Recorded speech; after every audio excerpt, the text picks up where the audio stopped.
Sometimes we feel so disconnected to the cool stuff happening in the world. You know, I grew up in Bassett, adjacent to La Puente. Hollywood was a million miles away in a lot of ways, you know. So really kind of one reason why I got into entertainment and now in advertising was to kind of participate in the cool stuff I'd seen as a kid, you know, the cool TV shows. Like, I want to do that. Like, I want to be part of all this. So through my career, I've been able to do that in some ways, working in television and working in advertising, working with, you know, celebrities and brands and TV shows and stuff like that. Welcome to the My SGV podcast. Our mission is to capture and share the stories of the people of the San Gabriel Valley. We believe our diversity is what makes the SGV great. And no matter where you're from in the San Gabriel Valley, you will feel welcome. All right, SGVers, welcome back to another episode of the My SGV podcast. Thank you for tuning in. If you're new here, we bring you the stories of the people of the San Gabriel Valley. And if you are a returning listener, we appreciate you spending this time with us. Well, Scott, before the show started, you said you just finished or you're currently reading a book? No, I just finished reading The Republic by Plato. You also said that you're forgetting everything these days. Well, yeah, I remember that because I just finished it. But yeah, and I'm forgetting everything. But the good thing, I love Plato. I love Socrates. I started reading, Plato probably, when I was in college. But I never had read The Republic, which is one of his greatest books. And I didn't know that the allegory of the caves was in that book.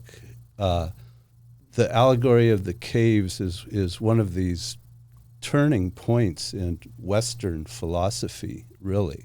One of the greatest, pieces of writing and imagery, I think, ever. And so I was, sometimes you're driving a car and maybe you make a turn and all of a sudden you come across this beautiful landscape or whatever. So I didn't know the allegory of the caves was in this book. And all of a sudden, it was there. All of a sudden, it was like I literally had, chills down my spine. I mean, like, this is just one of the greatest pieces of writing ever. And all of a sudden, I was just right there in the middle of it. I almost cried. It was just so incredible. But anyway, we can talk a little bit about that. The good thing about philosophy and talking about it is that if I sound stupid, Victoria can just edit it out. No, I thought you were going to say if you sound stupid, it's part of the process. Yeah, that too. That's part and parcel of being a philosopher, is sounding stupid on the way to sounding less stupid. Well, that was Socrates, right? Always asking questions as if he was like completely uninformed. That's right. Well, before we get to our guest today, he's I think one of maybe a handful of returning guests, but I wanted to thank Paris Baguette, San Gabriel, for providing the refreshments you see behind us. They always give us these tasty snacks, and I can no longer say that I was able to resist, because last week Tori and I had a few of the treats, but they're delicious. Go check them out on Las Tunas in San Gabriel. Thank you, Paris Baguette. Well, like I said, he's a returning guest. His name is Carlos Aguilar, aka Big Brown Dad. He's a philosopher, a writer, and more recently a stand-up comedian. Carlos, welcome back to the show. Hey, welcome. Thank you. No, I'm happy to be here.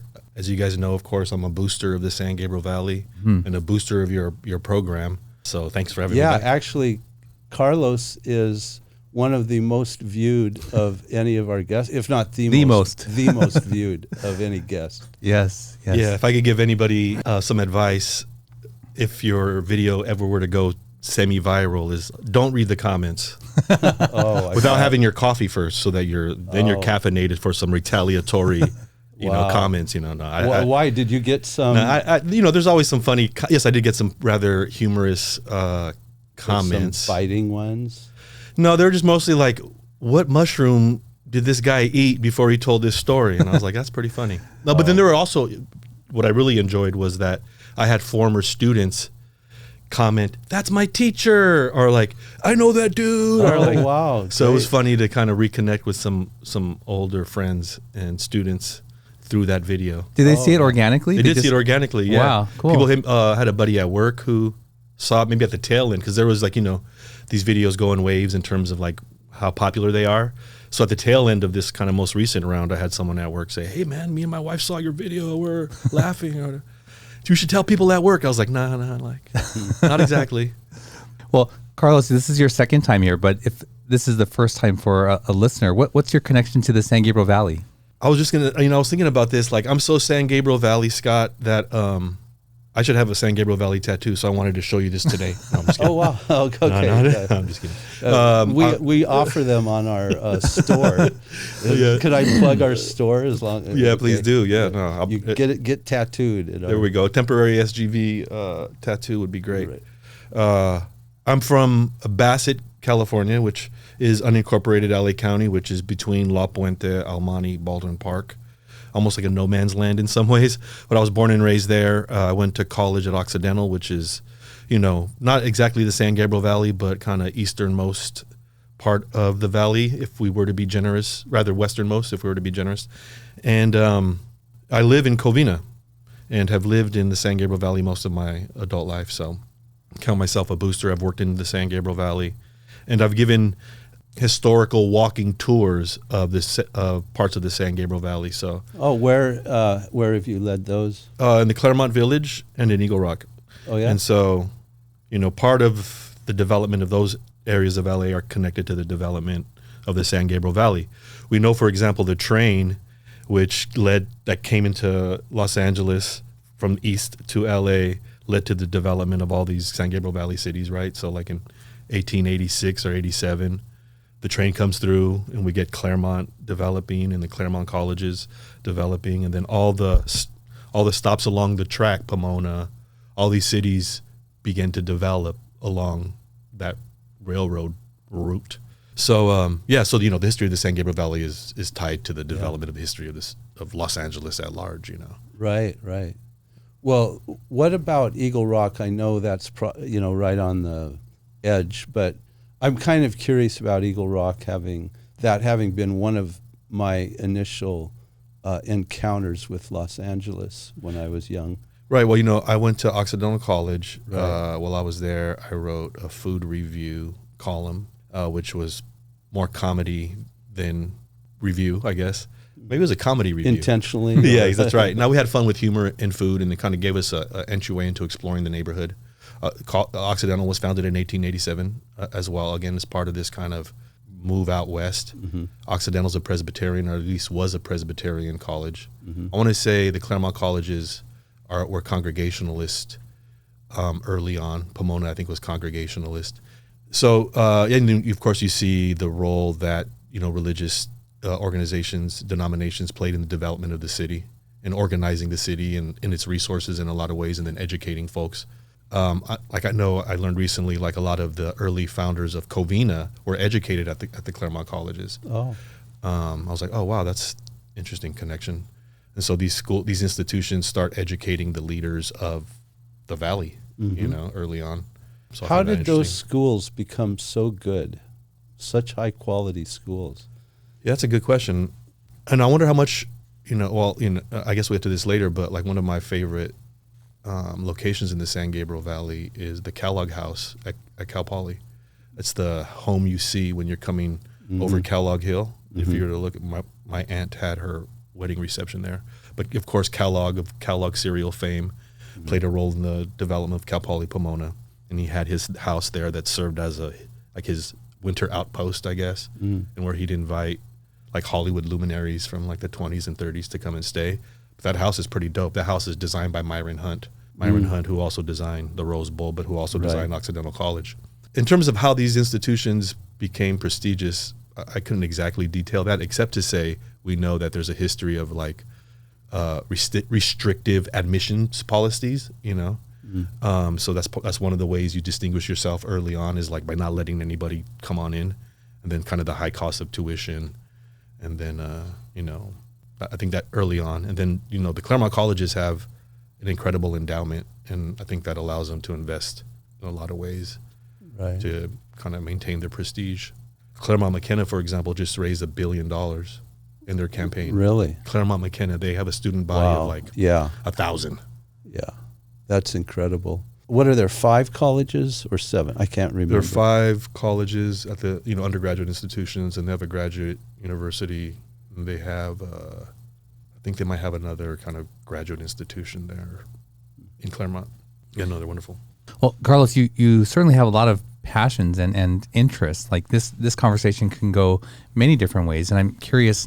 The reason that we started our conversation here was around philosophy, but you're interested in philosophy. Is that correct? That's right.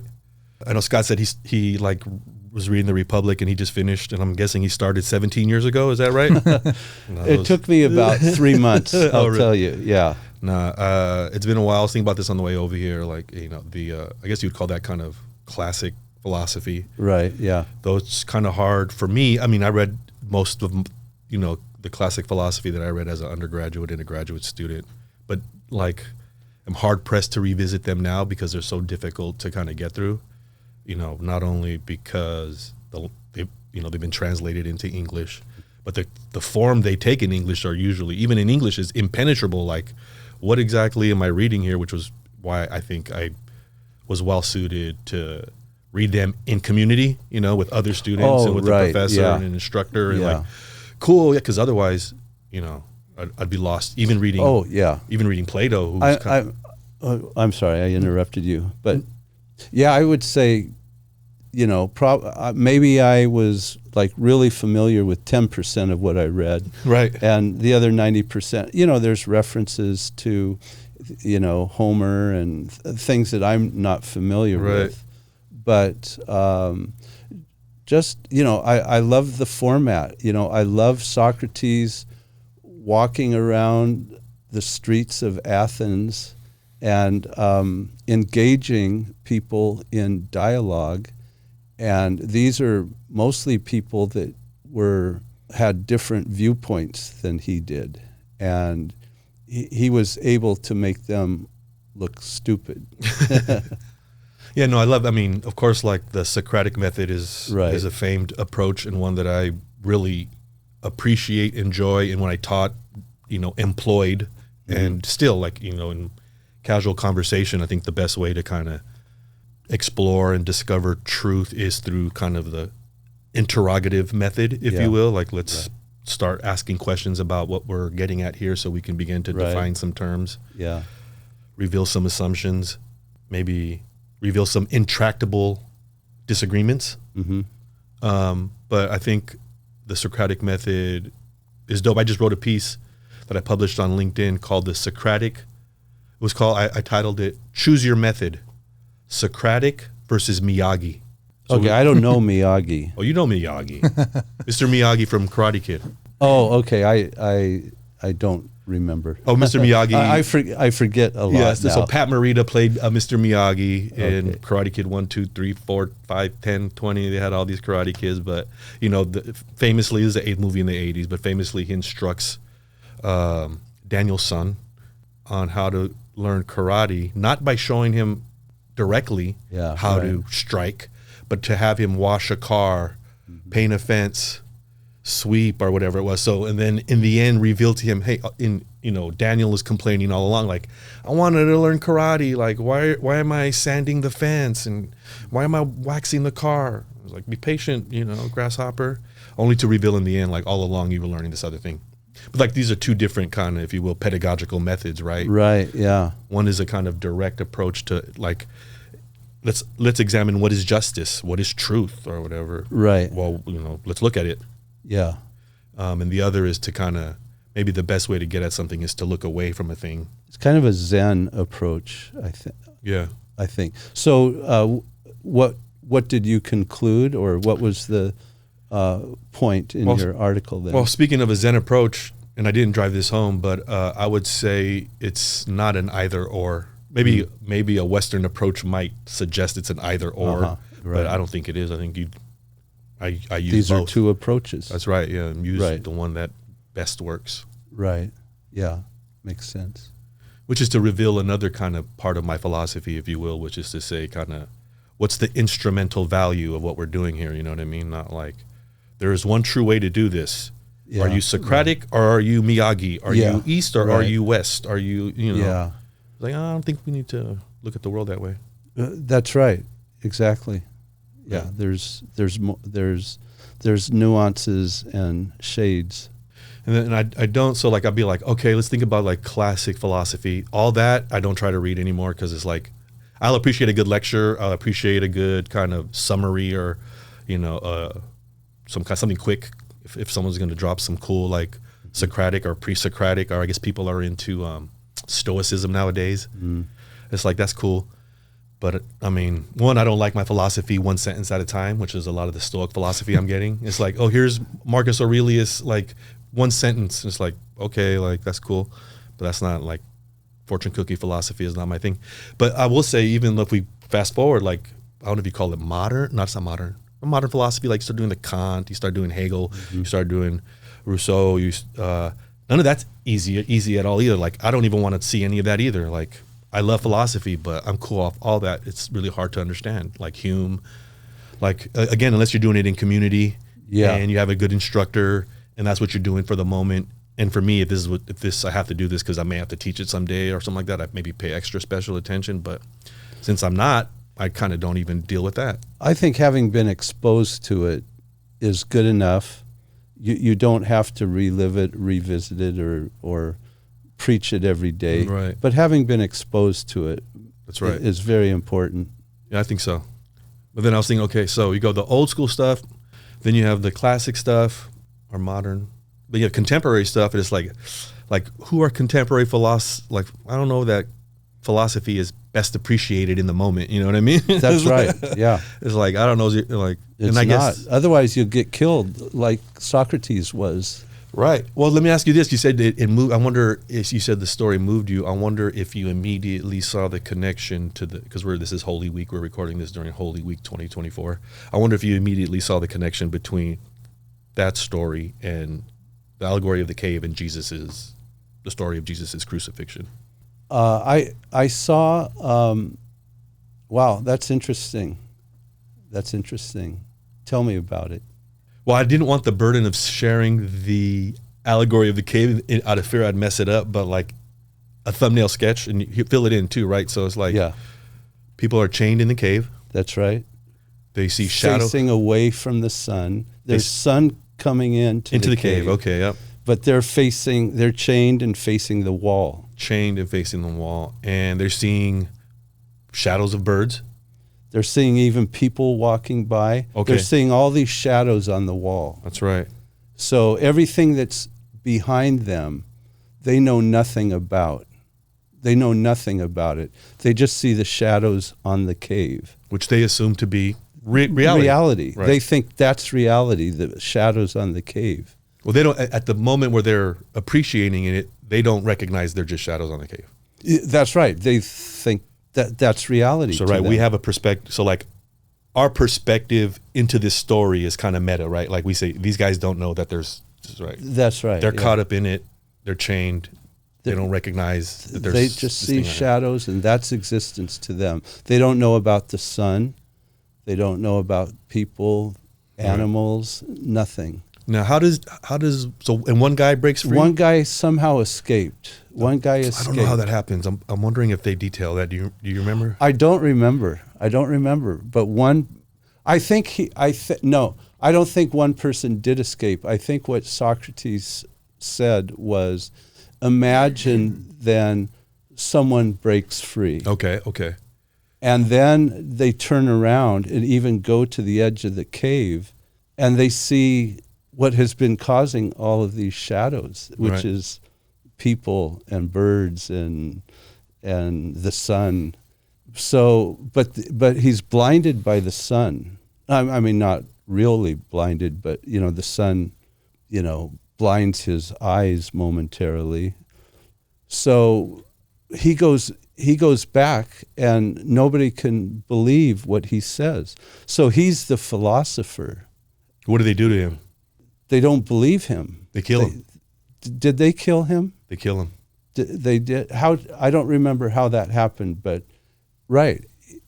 They don't believe him. He's telling the truth. He's telling what he really saw. Well, we know Socrates suffers. He's actually presaging his own kind of death in the same way. Exactly, in the same way. He was speaking the truth. He was speaking the truth. The people and the didn't believe him. killed him. And so they killed him, right.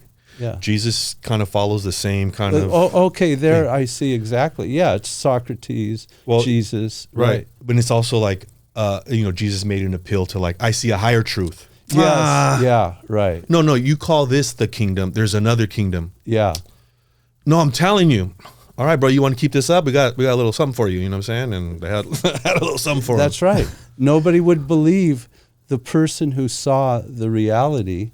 This is a recurring motif. That's right. In Western civilization. That's right. It's like our, favorite teachers see a higher truth. That's right. And most people reject it. Yeah. To the point where we don't we'll go to extremes to not want to deal with it or whatever. No, that's... And there was one really fascinating part of it, and if I can't remember it correctly, Victoria, please edit so I don't sound stupid. But there was something about when he went and he was blinded by the sun. Something about philosophers, even when they see it for the first time, they're kind of blinded by it. No, yeah. Actually, so that's Plato. What I remember about my studies of Aristotle and why we even kind of started with the whole if I sound crazy, if I sound stupid, if I sound wrong, edit me out. But Aristotle took that approach where he was like, before you get to any truth, you're going to be lost. I think he called I don't know the Greek word. There's a Greek term for it. Okay. But you're going to be lost en route to truth. And that's in fact the hallmark of your pursuit, oh yeah, on this path, you know what I mean? So yeah. Which is why I kind of which I like the adage to hold to strong opinions loosely. And what does that mean? I have some pretty strong opinions, but I'm open to the possibility that I'm wrong. Oh, you have to be, right? Yeah, but until I hear otherwise you're stubborn and that's right. Prejudiced or that's right. or biased or something, right? That's right. You've always got to be open to Well, Russell, there's things that you feel very strongly about. Do you ever question, should I really feel that strongly about, or am I wrong? Or is this something that is unchangeable? Yeah, I mean, all the time. You're always questioning. Yeah. I remember one time you made a comment to me about my belief in the flood, and your comment suggested that my belief was unshakable, that nothing could deter me from that belief. And I was kind of shocked at that. And I said, no, absolutely. I would follow the evidence where it took me. And if it took me to not believe this thing, I would not believe it. I want to pursue truth. I want to pursue truth in any way that I can. And I want to engage in conversation where we both have that as a goal, right? So it first has to start with me, where a person believes that, one, that there is a truth about a particular subject and that it's worth pursuing, right? I want to pursue, and I want to go where the evidence shows me, and let's pursue that together, right? So with my faith, actually, I would say I don't want it to be true, because it would be a lot easier to live a life where I didn't have to worry about certain things, and I could just behave in a way that was unbound, unrestrained. And so, yeah. Wait, so you don't want it to be true? So does that mean you don't think you have control over your beliefs? Is that what you're saying? No, I'm just saying it would be, it feels like it would be sometimes an easier existence, an easier life to not have to, be, to worry about certain things. I start with the premise that I'm inherently wicked inside. My desires are to do things easily and for personal gain, and I'm always have to contrast that with my belief that there's a truth out there. That's interesting. All my life I thought, geez, if only I didn't have parents, I could do whatever I wanted. Oh, but this is like Dostoevsky, right? Without, all is permitted. If you remember from Brothers, yeah. All is permitted. But I thought, okay, if only I didn't have my parents, I could just do whatever I want because nothing would restrict me. It's kind of like if there were no God, I could do whatever I want. But I've lost both my parents.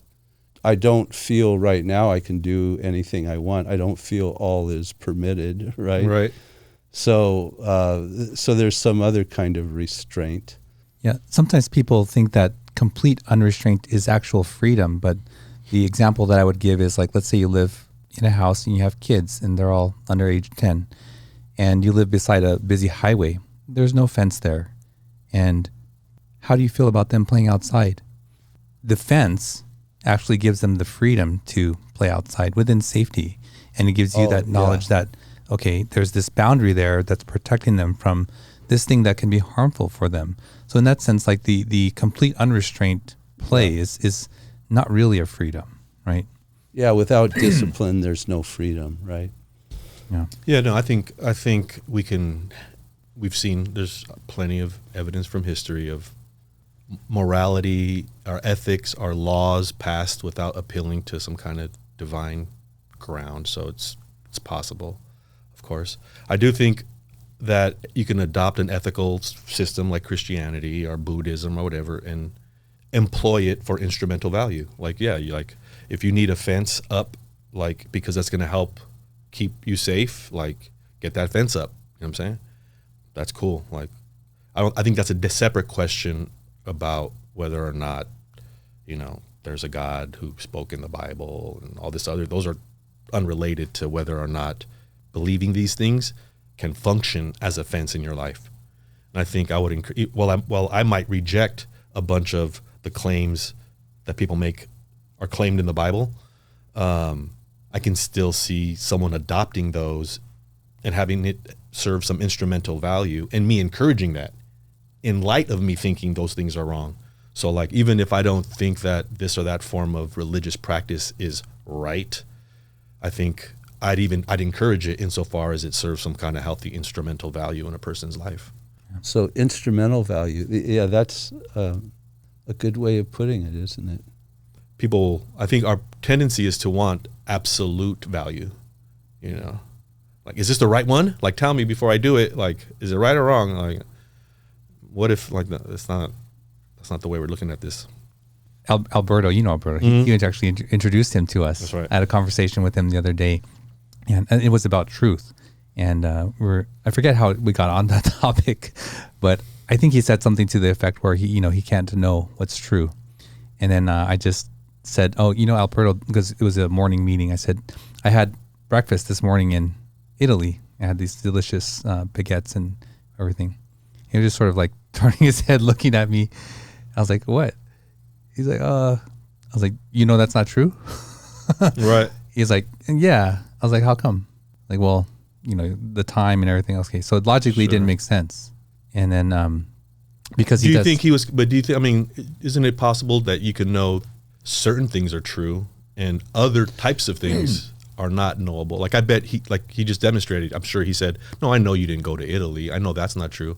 But if you want me to say God is a 3-person entity who revealed himself in script, like, I don't know if that's like, I couldn't tell you if that's true, but I could tell you. So like, I think it's unfair if what you're doing is saying people think there's truth out there, but deny it in other areas, when I think there's different types of questions where I think we're justified in saying, well, I know this is true, and in these other areas, I don't think we have access to the relevant information to make a justified conclusion about this question. You know what I'm saying? Like, those are two different things that are happening.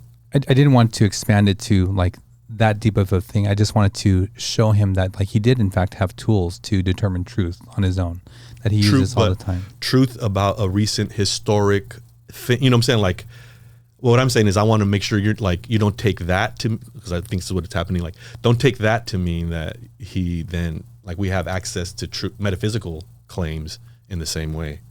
Like there are claims that are easier to justify and some that are more difficult to justify. Metaphysical claims about the nature of reality, invisible things or whatever, then I think that's a different kind of scale we're looking at. Sure. Yeah, That was only one way that I mentioned to him was logical consistency, and then empirical data, right? Empirical data. So he's an SEO guy, and I told him, I go, SEO is just really a crapshoot. Like it's just, you put out some letters out there and it's just lucky. Right. Knowing that he would know that this is empirically not true, right? Because that's what he does. And then I said, every female from age 20 to 40, they only do right by their exes. And I know that he knew that this was not true because his experience would tell him otherwise. So I just sort of try to give him that there's all these different ways to look at something, only because he was like, well, I can't know what's true at all. I know it's true for me, but I don't know to be able to say for certain that this thing is true or not. Not to expand it to a more philosophical conversation, but right. Yeah. But well, this in terms of my trajectory, I went to seminary because the reason I got interested in philosophy, because when I was an undergrad, I got interested in this subfield of Christian apologetics. And Christian apologetics is devoted to the task of defending the historic claims of Christianity. When I was 17, I converted to Christianity, so I wanted to figure out what this whole thing was about. Quickly learned that once you have this emotional experience, it comes with a lot of intellectual baggage, historic baggage.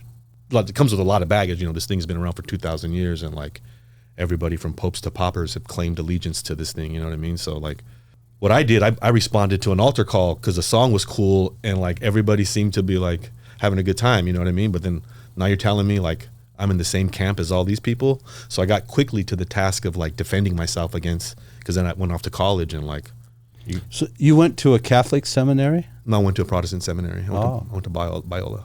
Oh, that's right. Talbot School of Theology. I do remember you went to Biola, right. But I went to, secular undergrad and encountered a bunch of objections to the kind of things that I was supposed to be defending, so quickly got to defending it by reading all these Christian apologists who try to offer defense for Christianity. And then kind of beneath that at work is a bunch of philosophy, which is okay, well, let me go study philosophy so I could be better equipped to do this thing, which is what I did at Talbot. But then kind of wasn't really, it didn't take too long for me to kind of see what was happening, and there was kind of a disconnect between what I was living and what I was learning.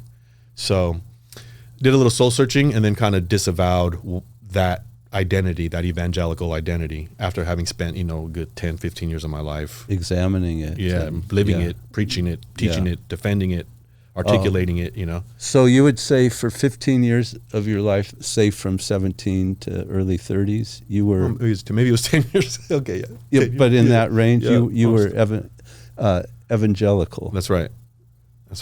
And then you rejected it? That's right. And you rejected it in favor of what?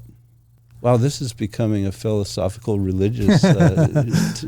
Rejected it in favor of a pursuit of truth. Rejected it in a favor of a continued kind of journey, okay, I don't see that that's true anymore. Let's keep going here.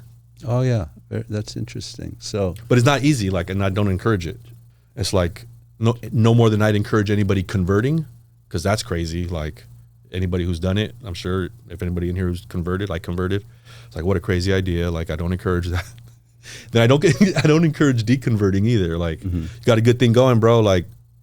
Keep it up. And then, but I will say the people who are afraid to deconvert, because it is a kind of a death, it's you can come out of the other side. You know what I'm saying? It's okay, bro. Because if you're deep into it, like I was, it's a prepackaged story that you kind of inherit. You know what I'm saying? It's there are people who were with us that are no longer with us. Because they were never of us, bro. Because if they were, they'd be here. Don't be one of them. You're oh yeah, hell yeah. I know what you're talking about. You know what I'm saying? When you're in it, I don't want to be one of them. And you kind of, it takes a lot of balls to be hey, I kind of still, Yeah, that's interesting. Boy. I just think of my own background, growing up Catholic, right? I mean, that's pretty significant. And you don't ever, it's always a part of you. I mean, that influenced you, right? Still today. That's 100%. That's what created your initial thoughts and thinking and beliefs, and you don't just throw them away. I mean, it's hard. I suppose you can. Right. But yeah. Oh boy, it's deep. You mentioned the altar call. I think that those are highly manipulative, with the music and the what's being spoken of, and I'm not a fan of that, because how it's actually in my mind being manipulated for people. An altar call, I guess if people don't know what that's like, it's like the end of a service, and then there's music playing, and the pastor or someone is speaking and calling people up, right? Yeah, it's one of the most emotionally charged. I was an evangelist, so I became a Christian, and then I was rapper. This is funny too. Like, I was rapper before this, and so hey, brother, you can use your gift of rapping to serve the Lord by going to other churches and rapping about Jesus and the Bible. I'm like, me? Okay, shit, let me try this out. And so I did that for several years and became you might call an itinerant rapping evangelist, where we would go to youth home, detention centers, churches, high schools. They'd send us out there to rap, and then my buddy, who was a former gang member, would go out there and say, hey, I was a blood. I went to LA County Jail. I fought the cops. My friends wanted to kill me, but I turned to Jesus, and right now you could do the same. And then all of us, the rappers, were up there with him, like, yeah, come on, bro. Like, come up here and say you want to be down with us. Like, join our Christian gang. Like, you stood up for your neighborhood. Like, stand up for Jesus, bro. And we'd see people crying, coming. Like, this is emotionally charged stuff. This was like food for the soul, I guess you would say. Like, man, we saw a lot of kids come up tonight and cry.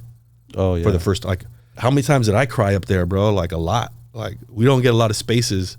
Again, instrumental value, you know what I'm saying? Like, yeah. What would these men be doing if they weren't crying at church, bro? Like, sheesh, like, yeah, let's get some more of it, or whatever. But anyways, that was my experience with it. I went to the Lutheran Bible Institute, which was a college level study of the Bible, through the Lutheran Church. Right, I grew up Catholic. I went to the Lutheran Bible Institute, and I started getting into the Bible.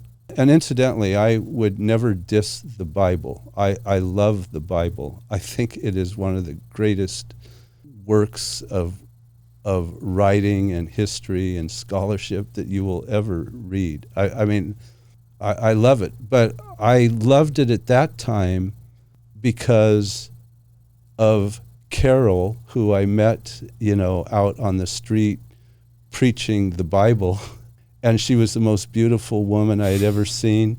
And she went to the Lutheran Bible Institute, and I wanted to have a relationship with Carol, and that's why I went to the Lutheran Bible Institute, and that's why I studied the Bible, for 2 years. But again, the Bible is a great book, but I went to Lutheran Bible Institute for the wrong reasons because of Carol. Hey, God incarnate, as they say. Well, Carlos, this is your second time here, and I wasn't sure if you brought something, but you did. What did you bring with you today? I did. In the San Gabriel Valley, sometimes we feel so disconnected to the cool stuff happening in the world. I grew up in Bassett, La Puente, adjacent to La Puente. Hollywood was a million miles away in a lot of ways, All right, and so really kind of one reason why I got into entertainment and now in advertising was to kind of participate in the cool stuff I'd seen as a kid, the cool TV shows. Like, I want to do that. Like, I want to be part of all this. And so through my career, I've been able to do that in some ways, working in television and working in advertising, working with, celebrities and brands and TV shows and stuff like that. And one recent opportunity I had was to partner with my buddy, Ray Ricky Rivera from Norwalk Brewhouse, to release a couple of beers in collaboration with other brands or personalities. And so the first we did was with actually a former guest of your show, Brenda Villa, who is an Olympic gold medalist as a kid. I wrote one of my favorite book reports I wrote was on the Olympics, and we had an encyclopedia that we just had, my dad bought, and I used that to write this report on the Olympics. And the Olympics always held a special place in my mind. So be able to work with Brenda Villa on a beer and to wear her gold medal was really special to me. I was like, oh yeah, we're really out here. We're connected to something bigger than yourself, you know. I didn't have religion anymore, so this gold medal will do. Similarly, with the second beer, collaboration that Norwalk Brewhouse did was with a brand that has a lot of cachet in the Latino community. It's Loteria. And this craft beer is in partnership with Don Clemente Loteria. Loteria is a board game that's played and has been played by Hispanic families for the last 100 years. And so we partnered with them to release a beer. And one of the ways that I participated was writing what I called the benediction on this can. So, first there are 52 cards in Loteria. And so we went about the process of identifying which cards would make the most interesting labels. The first is La Mano, which is the hand, so you can see here. And the mantra or benediction on the back says, use your hand to do the work that turns the world right side up. And so I'm happy to participate, in something bigger than myself and have the SGV in the back of my mind when we do this. So is this being nationally distributed? Not nationally distributed. It's distributed locally, and it's about 80 liquor stores in Southern California and, a dozen restaurants, venues. I see you promote this like almost every chance that you get. You're always like on it. Yeah. That's right. Yeah, that's right. The more people that know, craft beer is an industry that is predominantly white on both sides of the bar, which is like on ownership side and consumption side. But it's diversifying. So if the craft beer industry wants to continue to grow, which they've already recognized, and they've hired a chief diversity officer to address the issue, but they need to get more Latinos and African Americans drinking craft beer and making it and producing brands. So Norwalk Brewhouse is helping meet that market need of saying, hey, this is a Latino-owned brand. We're making beer with Latinos in mind, and this is an instance of it. Nice. Thank you for bringing that in. Oh, yeah, for sure. Well, Carlos, we're going to move on with this show. I want to get into, actually the conversation has been really enjoyable right now, but anywhere else you want to go. But we're going to take a quick break and we'll be right back. Sometimes, even the best of us can slip up. That's why the law offices of Scott Wormuth are here to pick you back up again. And while they strive to get you the biggest compensation possible, oh my gosh. Their main concern is your health and recovery. They work closely with doctors and insurance companies to make sure you get the proper medical treatment. Initial consultations are free, so give them a call. At the law offices of Scott Wormuth, we're with you all the way. I'm Scott Wormuth. We've been fighting for your rights for more than 40 years. All right, we're back with Carlos. Carlos, before the break, you were sharing about Norwalk Brewhouse and the beer that you brought, La Mano, my last name. Hey. Mano's my last name, yeah. Before we move on, after we return from the break, we like to ask questions from this deck of cards called Icebreaker, and they're just a lighthearted question. You can choose to answer it or not. Okay. You ready? Here we go.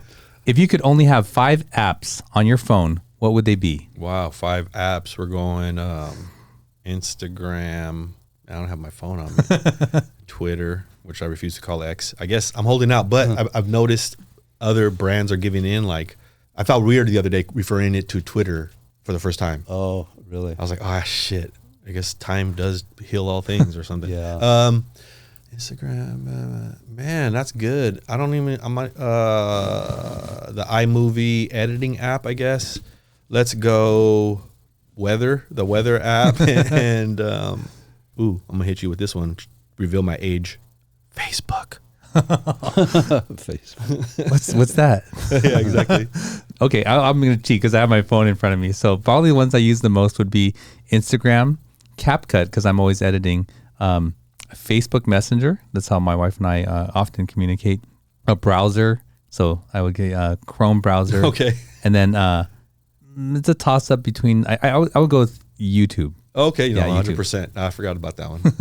Yeah, I'm looking as well. I mean, I know I use Netflix and Prime Video. Oh, really? You watch it on your phone? Huh?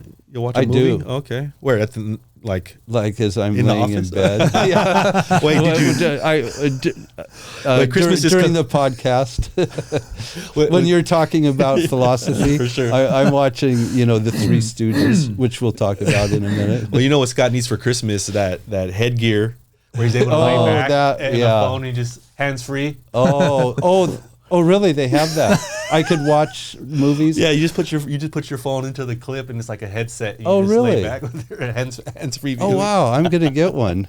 What's it called? I'll have to look it up. There's probably 400 versions on Amazon. I'm sure. Oh wow. Okay. Well, I need that. The search term would be fun though. I think I'm gonna search like head retainer phone device. Laying down watching a movie on my phone. Weather is important. I look at Instagram only because of the podcast. Sure. Otherwise, I wouldn't. But probably one of my bank accounts. There you go. Yeah. Online banking. Yeah, I got online banking. Probably. Yeah. That's good to know that I'll never escape that habit, Scott. Like that's I'll be doing that too. I'll check my bank account regularly too. I don't know. Yeah. That's funny that we had the same reaction to him saying that Netflix and Amazon Prime, because watching you guys a whole don't movie. watch it? No. How do you watch it? Like I would cast it, to a larger screen. I don't know how to turn on my TV, so. But because I edit videos often, right, and I can't look at the phone for a long time. Then my vision starts to really. Well, that's why one blurry. reason why I watch about 15 minutes at a time, and that's it. I mean, you break up a movie in 15-minute increments. Oh yeah. Wow. Yeah, it takes me months to watch a movie. So he wasn't joking about the Republic being 7 years in the making. No. I said 3 months. I'm just joking. Because I've taken to listening to audiobooks at 2.7 speed. Oh yeah. Oh man! You can still pick up the words. That's fast. Russell. What do you listen to it at? I used to listen to it at 2, but then for the sake of slowing down and being present, unless I'm trying to just get to some information, I listen to it at 1 now, but intentionally. 1? So yeah, okay, yeah, because it sort of ramps up my anxiety and ramps up this go right. type thing. You'll turn into a Carlos. No, that's what I was tweeting the other day. I was like, I've been listening to audiobooks at 2.7 and now everybody, I'm like, hey, speed it up, buddy. Like, tell me what you need. Tell me what you got. Yeah, no wonder you don't like going into philosophy anymore. It's like I know. Yeah, give me the bite-sized version or something. No, but yeah. Oh, okay. Yeah, I want to talk about the Southern California freeways in the San Gabriel Valley. Can you give me your thoughts on those? Well, everybody likes to say LA's car culture, right? Like everybody lives in their cars, and San Gabriel Valley for sure is freeway culture. Like I spend most of my time in the valley on a freeway. On the way over here, I was like, man, what if the freeways in the San Gabriel Valley were Three Stooges? Who would be what? Which freeway would be who rather? So I got to thinking, and I don't want to get too far ahead, but I will tell you one of my SGV3 is the 210 freeway.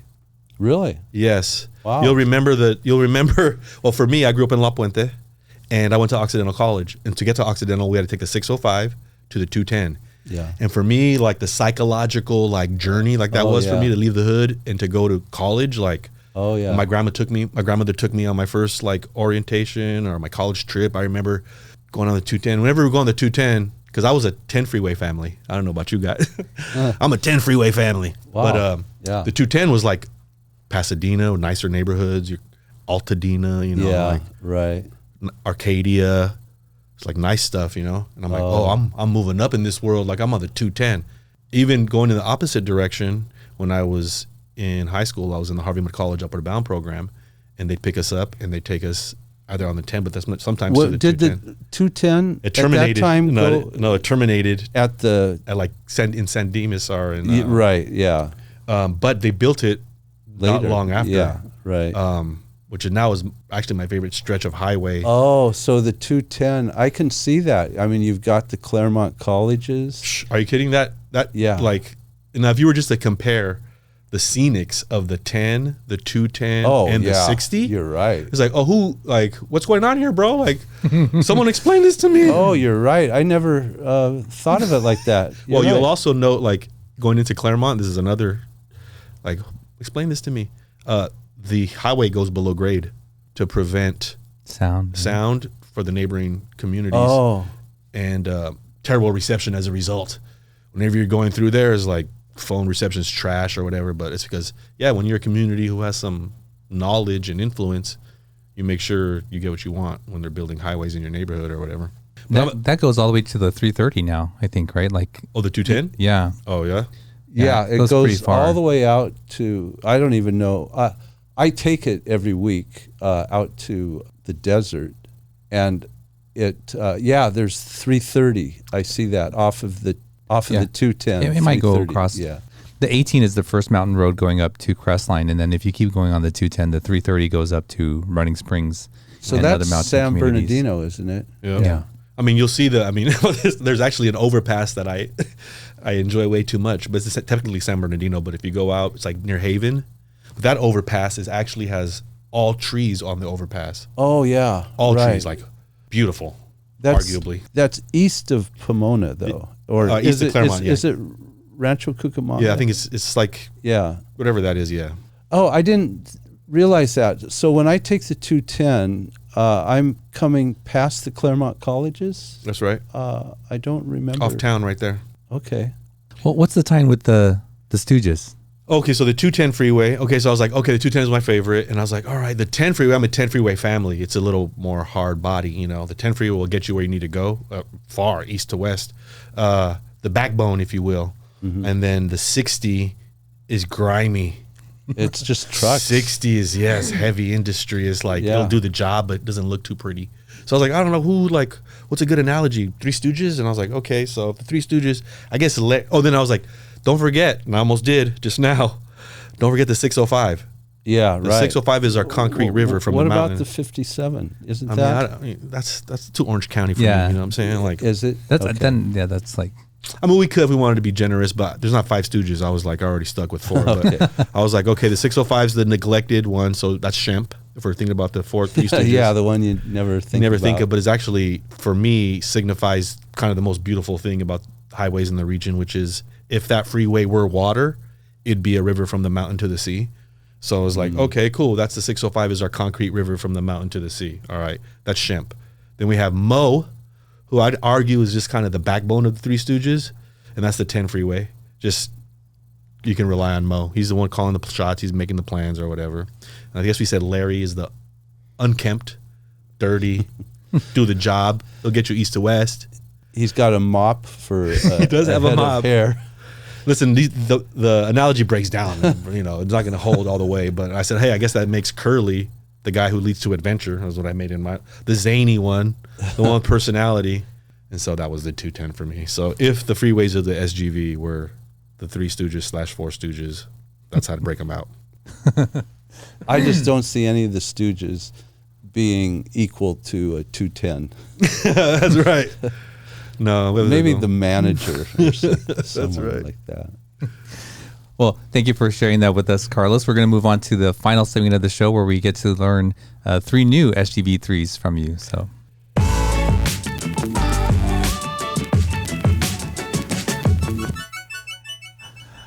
First on this show, we had to retake the SGV3 music 3 times. So this is the SGV3, the second time for you, Carlos, where we learn your 3 favorite or most memorable places in the San Gabriel Valley. So what would be number 4, I guess? Oh, shout out right here. Those of you who grew up in the SGV in the 80s and 90s will remember the importance of mall culture. The malls are dead now, but back then, the West Covina Fashion Plaza, I walked there. That's how important it was for me to get there. When you were a kid, bro, the mall was like, you needed to get there. So how dead is that now? Well, I can tell you the Puente Hills Fashion Plaza, the Puente Hills Mall, rather, is dead. That's dead. But open. Yeah. But open and dead, which is strange to me. And while the surrounding businesses are booming. I mean, they're building businesses surrounding the mall. Mm-hmm. So there must be something about the format of a mall there as presently constructed that isn't working. The West Covina Fashion Plaza, I mean, I think mall culture has died off, right? Like the mall used to be the thing, you know, in more ways than it is now. But even when I go now, I'm like, oh shit, like I'm still looking to like see what's what. Like I don't know what I'm looking for. But look at Santa Anita Mall. I love Santa Anita Mall. Yeah, that is really booming. And I think we need to kind of like, why is that? Where is that? Who is that? Like for us, I'm not embarrassed to say this. Actually, this is interesting to me. I was like, I took my family to Santa Anita Mall. I was like, yo, this is a cultural trip for us. Like we're going into an Asian American experience, like period. When you're going into the West Covina Mall, I guess there was a time you would say it was a Mexican American experience. Like for sure, you see a bunch of kids. In fact, what do they call them? Edgars. Like the young Hispanic male archetype is called the Edgar right now. I don't know if you guys know this in the SGV. Okay, so anyways, the Edgars, you'll see them at the mall, and like that's out there. The mall is a thing. So I would say, I was back there recently at the West Covina Fashion Plaza, and I had just a whole bunch of nostalgia. So that would be one of my top places in the SGV is West Covina Mall, which might have a different name up now, but I still like going there because I smell the cologne I smelled when I was in 7th grade. I was like, oh my God, like I'm in 7th grade again. And number 5. 5, I'm going to have to go with Chatterbox. Chatterbox is an open mic venue in the city of Covina in a dive bar on Citrus Boulevard, which has no reason to be in Covina, has no reason being one of the top comedy spots in LA County, but has been quietly producing shows and hosting open mics for the last several years. And I'm lucky enough as a new comic to be able to go out there and practice the craft in front of an audience that's kind of accustomed to quality comedy. comedy. We've talked about this before. I don't remember who the guest was. Is that like on Azusa? It's on Citrus, but it's a dive bar. You like? Oh, okay. Yeah, for sure. Is there another open mic place out there, or no? It's improv place? It's probably Chatterbox. I wouldn't be surprised if someone else mentioned it. It's like a gem of the San Gabriel Valley. And then recently, of course, the Laugh Factory moved into downtown Covina. So that even makes it more of a kind of strangely a comedy headquarters or something. I don't know. Yeah, right. And you started doing stand-up comedy recently, right? I did. Instead of going to get I love philosophy, and so instead of going to get a PhD in philosophy, I decided to pursue comedy. Wow. Which I think is the highest form of philosophy. Oh yeah, for sure. It must be frightening to go out there. It is. Yes. I was going to say, nah, whatever. But no, each time I'm like nervous. I'm nervous. I don't want to go up. The other day I was like, oh, please, maybe they don't call me. Maybe I won't go up. Maybe that's better. So I still get those nerves. I used to teach, I used to substitute teach on top of that, which get in front of strangers, entertaining them, keeping them engaged. So I used to rap. Same thing. I used to do poetry. So all this is supposed to be like second nature to me. But nah, bro, it's like still, it's like, but I wonder what drives you to do it. Exactly. That's what a parent, I coached my son's flag football team. Was chit-chatting with the dad and told the dad that I was trying stand-up comedy. He's like, perplexed. He looked at me, he's like, why are you doing this? Like, what? Do you need to say your jokes that badly? And I said, like, I think so. I think I need to say my jokes that badly. I need to go up and say that's it. I don't know. There's no better explanation, regrettably. That's it. I have this joke. I need to say it. Well, Carlos, what's number 6? Ooh, I already kind of gave away 2 of them earlier in the convo, so now I'm pedaling, and I just got to shout out my old high school, I guess. I'm going to say Bassett High School, where my mom and dad went to Bassett High School. My grandmother served on the Bassett Unified School Board. My aunts and uncles went to Bassett High School. I went to Bassett High School. My brothers and my cousins went to Bassett High School. I substitute taught at Bassett High School later. Wow. And my wife still is connected to Bassett High School because she runs the Harvey Mudd College Upward Bound program that services students at Bassett, so still connected to Bassett High School. It's a much maligned high school in a much maligned community, but there's still good that comes out of it. Yeah, we have had several people from Bassett as guests, believe it or not, and who have also gone to Bassett High School. Okay, good. Yeah. I actually think we're gonna have a few more, like maybe 2 more that are really? already signed up. Okay, dope. Well, Carlos, thanks for coming back on the show and sharing your wisdom and in your journey with us. Sure. I don't know, you have a newsletter also, right? I do. I have my website is bigbrowndad.com, and you can find my newsletter there. And and I look forward to just performing more comedy, hosting events, and just kind of trying to be funny and smart out there. Awesome. Thank you for coming back, Carlos. We do appreciate it. For sure. Thank you for having me.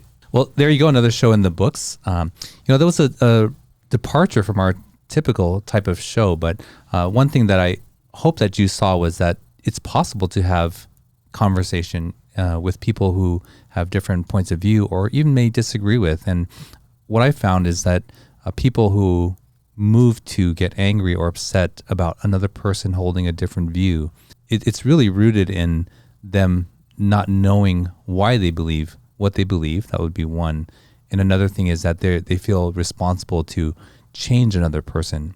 And I think this conversation demonstrated that it's okay, and you can have these conversations, and you don't need to change people, and you can just be okay with yourself, and take that as you will, and go out and have conversations with people and those that you may disagree with. Well, if you like this kind of content, please don't forget to like, share, and subscribe. You can check out our full catalog of episodes on our website, mysgv.net. Don't forget, we have our store up there on the website. Check out the shop for hats, stickers, merch, all kinds of merch. And until next week, we'll see you then. Thank you for joining us on the My SGV podcast. Check out more of our content on our website, mysgv.net. This show was produced by Russell Mono and edited by Victoria Allers of Kind Monster Productions. If you'd like to join us next week as we capture and share more stories from our diverse community, feel welcome. Nice matter. No, kind of matter.